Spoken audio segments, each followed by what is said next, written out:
गुज़िश्ता हफ्ते में किसान मददगार हेल्पलाइन पर मौसूल होने वाले 5 अहम सवालात ये रहे। पीपीआर बीमारी क्या है और बकरियों को इस बीमारी से कैसे बचाया जाए? बुनियादी तौर पर निज़ाम तनफ़्फ़ुस और निज़ाम पीपीआर ये बकरियों की एक शदीद खतरनाक वायरल बीमारी है। इन्हिज़ाम को मुतासिर करती है, जिससे बीमारी और अमवात की बुलंद शरह होती है। इसकी अलामात ये रही: तेज बुखार का होना, जानवर का खाना पीना छोड़ देना और इसके साथ जानवरों को शदीद किस्म के मोशन भी आते हैं, खांसी आना, नाक और आंखों से पानी बहना।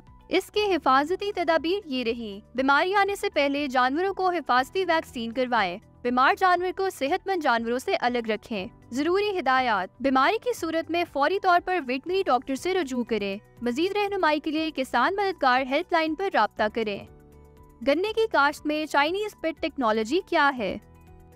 गन्ने की काश्त के इस तरीके में जमीन को बराबर करने के बाद 2 फुट गहरे 2 फुट चौड़े गड्ढे खोदे जाते हैं। 1 एकड़ में 2500 से 3000 गड्ढे खोदे जाते हैं।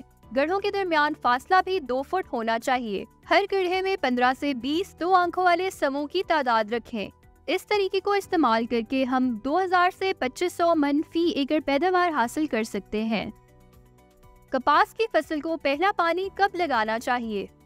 ड्रिल के जरिए काश्त की हुई कपास में पहली आबपाशी वक्त काश्त और मौसमी हालात को देखते हुए बुवाई से 35 से 40 दिन और बकिया पानी मौसम की सूरत हाल को मद्देनजर रखते हुए 10 से 15 दिन के बाद लगाते रहें। ब्लैकबेरी का वक्त काश्त क्या होना चाहिए? पाकिस्तान में ब्लैकबेरी लगाने का बेहतरीन वक्त मौसम बहार के इब्तदाई महीनों में फरवरी से मार्च तक है। अच्छी नर्सरियों से सेहतमंद ब्लैकबेरी के पौधों का इंतखाब करें और पौधों के दरमियान फासला 2 से 3 फुट और कतारों के दरमियान फासला 8 से 10 फुट होना चाहिए। मूंगफली का वक्त काश्त क्या होना चाहिए?